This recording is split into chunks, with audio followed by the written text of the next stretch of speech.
Olá pessoal, tudo bem? Aqui é o professor Roberto. Estamos iniciando mais uma aula da disciplina de elementos de máquinas.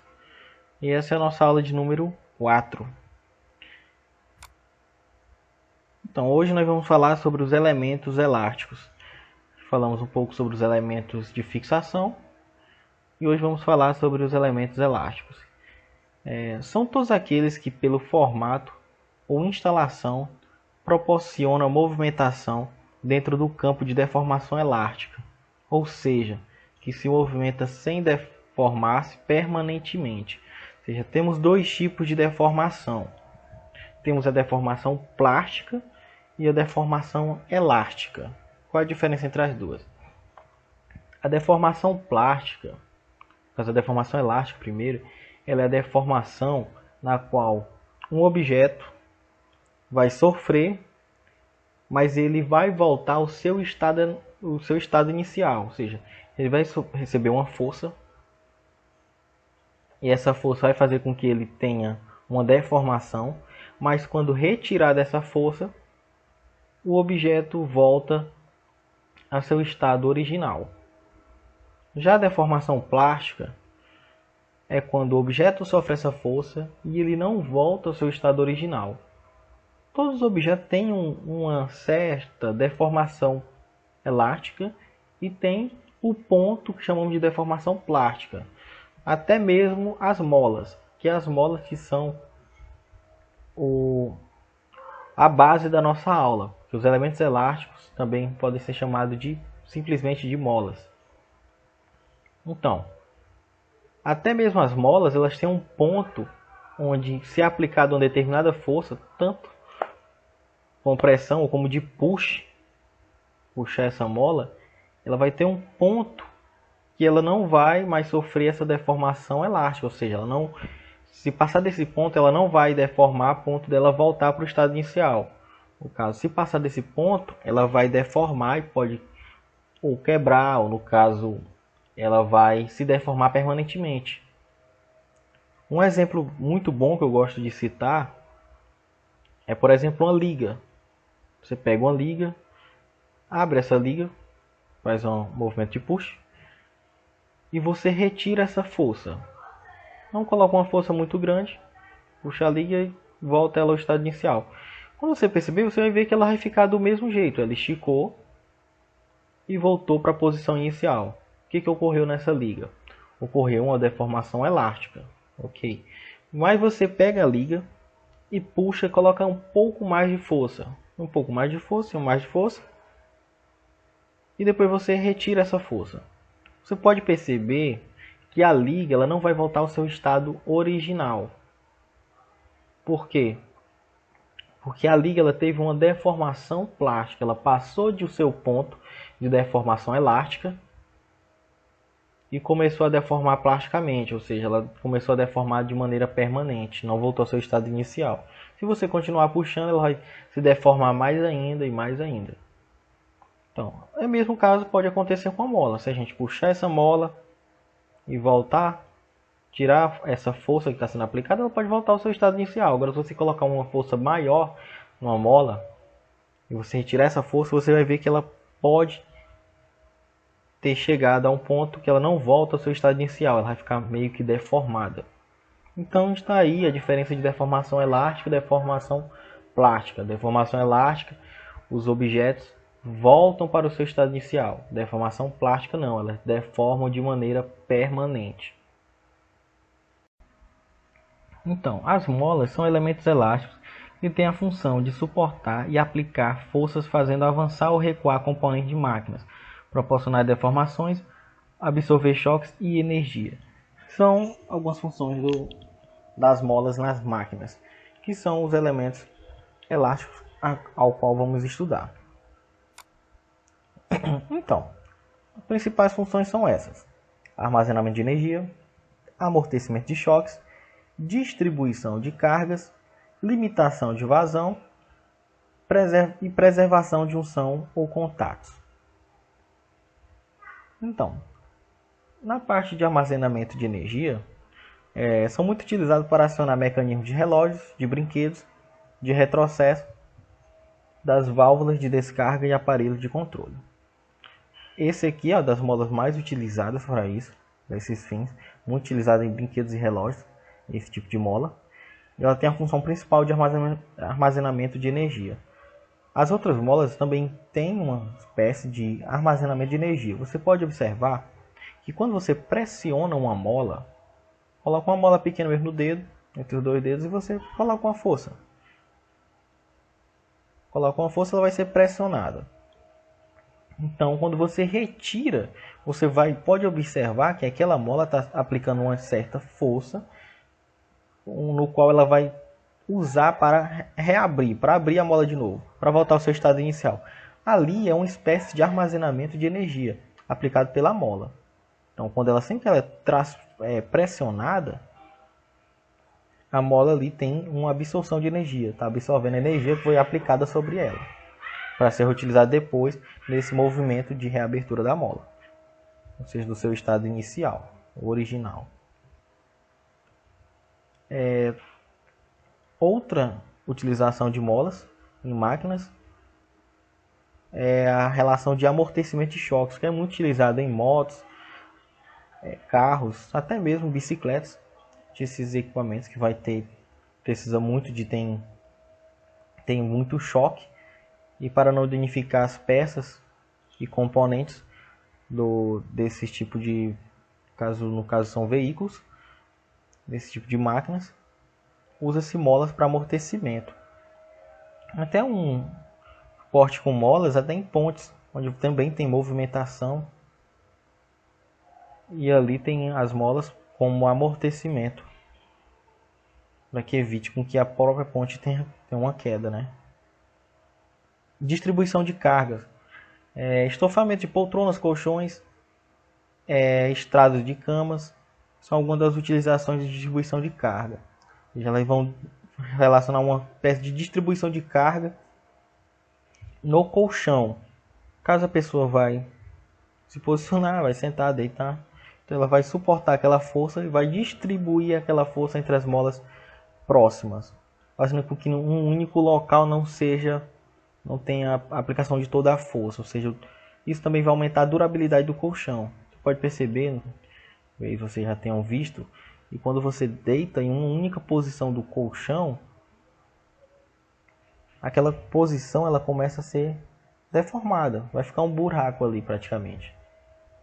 Então, isso ocorre com mais dificuldade numa cama de molas, pois ela vai fazer essa distribuição do peso entre as outras molas, fazendo com que não haja essa deformação. Limitação de vazão, então é muito utilizado em válvulas, né? Principalmente da vazão de gás e água. Preservação de junções e contato, preserva peças articuladas, alavancas, onde também utiliza muito molas em alavancas de contato e vedação em movimentos ou sujeitas a desgaste. Manter o carvão de um coletor sob pressão, também é uma das utilizações das molas. Aqui tem um esquema do rolo, o câmbio, acha aqui onde fica a mola, isso aqui vai fazer um movimento de giro, e essa mola que vai fazer um empurre, fazer esse controle desse giro.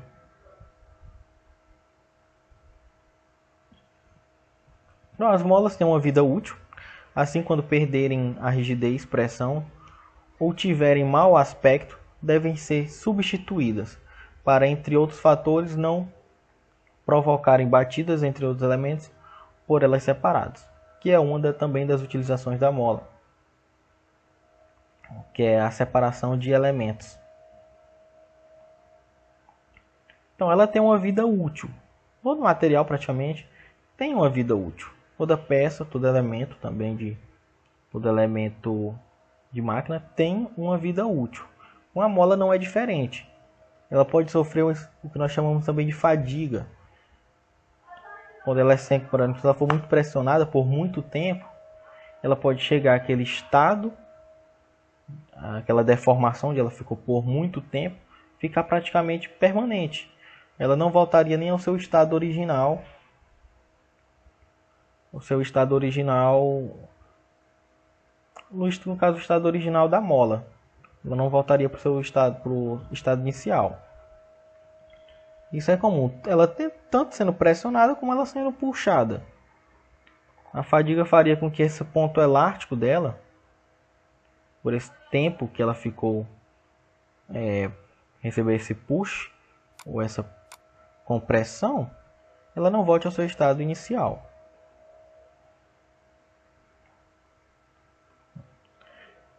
Então, nós podemos dividir os elementos elásticos em dois grupos, que vamos classificar de acordo com a sua geometria, que é os helicoidais e os planos. Então, seriam os elementos as molas helicoidais e as molas planas. Então, as molas helicoidais são chamadas helicoidais porque o arame é enrolado em forma de hélice e podem ser feitas de barras redondas, retangulares, etc. A hélice pode ser à esquerda ou à direita, como visto nas molas aqui. Molas helicoidais. As molas helicoidais podem funcionar por compressão, por tração ou por torção. Como é cada uma delas? O que é compressão? A compressão vai ser como você comprime uma mola. Você aperta uma mola, então ela vai fazer um movimento semelhante, no caso, igual ao do amortecedor. Um amortecedor é um tipo de mola helicoidal de compressão. Ou seja, ela vai ser comprimida, vai ser diminuída, vai ser apertada. A de tração já é uma mola que vai ser puxada, vai sofrer um push. Então aqui temos a de compressão e aqui a mola de tração. Então como é que ocorre? Ela vai sofrer um push perpendicular, ou seja, vai ser reto. Vai entrar reto com a superfície da mola. Essa força vai ser aplicada, vamos por exemplo, com perpendicular que fosse dentro da mola reto, daqui desse ponto, vamos traçar uma reta aqui dentro, vai bater neste outro ponto aqui do fim da mola. Então vai ser uma força aplicada dessa maneira, não é uma força dada em diagonal. A outra é a mola de torção. O que ocorre na mola de torção? Ele vai ter uma força aplicada de forma a formar uma angulação, um movimento de rotação, que vai provocar um ângulo. Que é o que ocorre com esse tipo de mola aqui, que é muito encontrado em equipamentos elétricos, que é muito encontrado em equipamentos do nosso dia a dia. Realmente, por exemplo, eu abri há pouco tempo uma impressora, tinha muitas desse tipo de molas. Esses equipamentos eletrodomésticos mesmo vai ter bastante esse tipo de mola. Então, a mola de compressão. Temos aqui dois exemplos. Exemplo de aplicação para a mola de compressão: furador de papéis, camas, alicates, amortecedores. Falado aqui a mola de compressão vai ser comprimida. Você observa quando for para fazer o fechamento do alicate, essa mola vai ser comprimida. Quando soltada, ela vai voltar ao seu estado inicial, estado original. Aqui da mesma forma, quando eu vou fazer o furo do papel, vai ser puxado aqui e a mola vai ser comprimida. Aqui, mola de tração. Exemplo de aplicações para mola de tração: camas elásticas, grampeadores, relógios, máquinas industriais e etc. Então aí você pode falar: professor, mas aqui você pode ver que está em diagonal, não é? Temos aqui uma mola do grampeador e ela está de forma diagonal, então a força está diagonal. Não, a força não está sendo aplicada na mola em diagonal. Você pode observar que a mola está em diagonal. Se você passar uma reta aqui, vai pegar de um ponto a outro. Você consegue compreender? A diagonalidade em relação, no caso a perpendicularidade em relação à superfície da mola e não em relação ao grampeador. Pode ver que a força vai fazer isso aqui, ó. Aparentemente está em diagonal, mas na verdade ela não está, porque ela está em diagonal em relação ao grampeador, essa superfície, mas se você pegar em relação à mola, ela vai estar perpendicular, ou seja, vai estar reta. Vai pegar de uma ponta a outra da nossa mola do grampeador. Ou seja, se você pegar essa mola e deixar ela de reta, ela em vertical, você vai observar que a força também vai do mesmo jeito. Então vai ficar de maneira perpendicular. Aqui da mesma forma com as molas da cama elástica. E aqui temos a mola de torção. Vai ser aplicada uma força semelhante à rotação, na verdade de rotação mesmo. E as pontas aqui vão sofrer uma força, uma para um lado, outra para o outro, de abertura, e você pode perceber que vai criar um ângulo. Se continuasse aplicando essa força, ia criar um círculo, ou seja, ia ser uma força de rotação, um movimento de rotação. Prendedores, impressoras, eletrodomésticos, máquinas industriais são alguns dos exemplos onde utiliza-se molas de torção. E as molas planas? São fabricadas de material plano ou em fita. Os principais tipos são mola prato, espiral e feixe de mola. Primeiro, a mola prato. As molas prato são componentes cônicos, semelhantes à arruela, projetadas para carregamento axial. O que torna as molas prato exclusivas é o fato de que, com base nos cálculos padronizados, é possível prever a deflexão para uma determinada carga e determinar o ciclo de vida mínimo. Então, o diferencial dessa mola é porque você pode prever o ciclo de vida dela, como havíamos falado. A mola ela tem uma vida útil, como qualquer elemento. Então, esse tipo de mola você pode prever qual vai ser a vida útil dela, o tempo mínimo que você pode utilizar essa mola.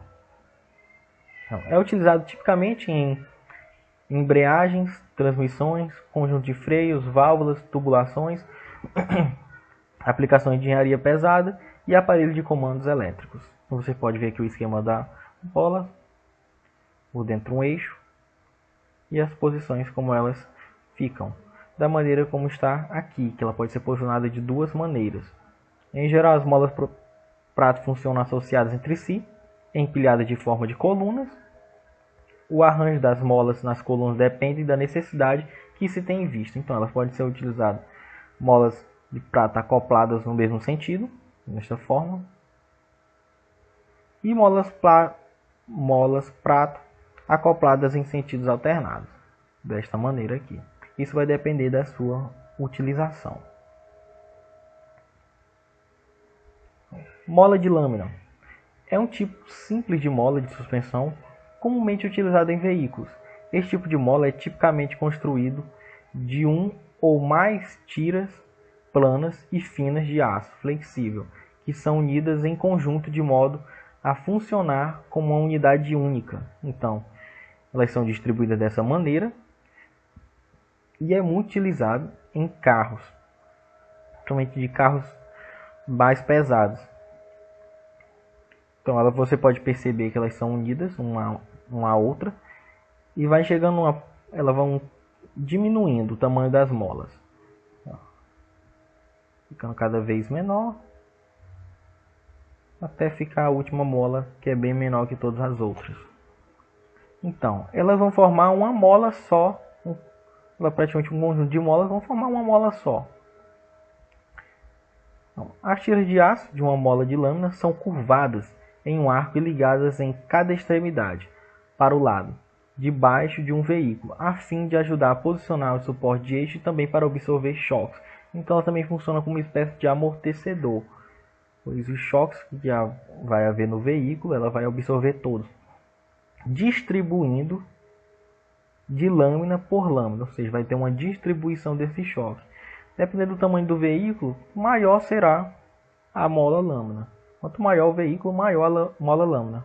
Você vai ter que absorver mais choques, suportar um eixo mais pesado e por aí, entre outros, coisas que vai ocorrer com um veículo mais pesado, de maior porte. E a última, a nossa mola espiral, que é a mola que foi falada já no início da nossa aula. A mola espiral tem a forma de espiral ou caracol, Em geral, ela é feita de barra ou de lâmina com uma seção retangular, ou seja, ela é uma lâmina só, uma barra só, espiralada, formando uma espiral. A mola espiral é enrolada de tal forma que todas as espirais ficam concêntricas e coplanares. Esse tipo de mola é muito usado em relógios e brinquedos, como falei no início da nossa aula. Então que você pode até observar a utilização dessa mola aqui na parte de um relógio, na parte de dentro do relógio. É bem difícil achar algumas dessas fotos com molas, lâminas e na sua aplicação direta. Então pessoal, essa foi a nossa aula de hoje. Até a próxima. Qualquer dúvida é só nos perguntar. Fique com Deus e até a próxima.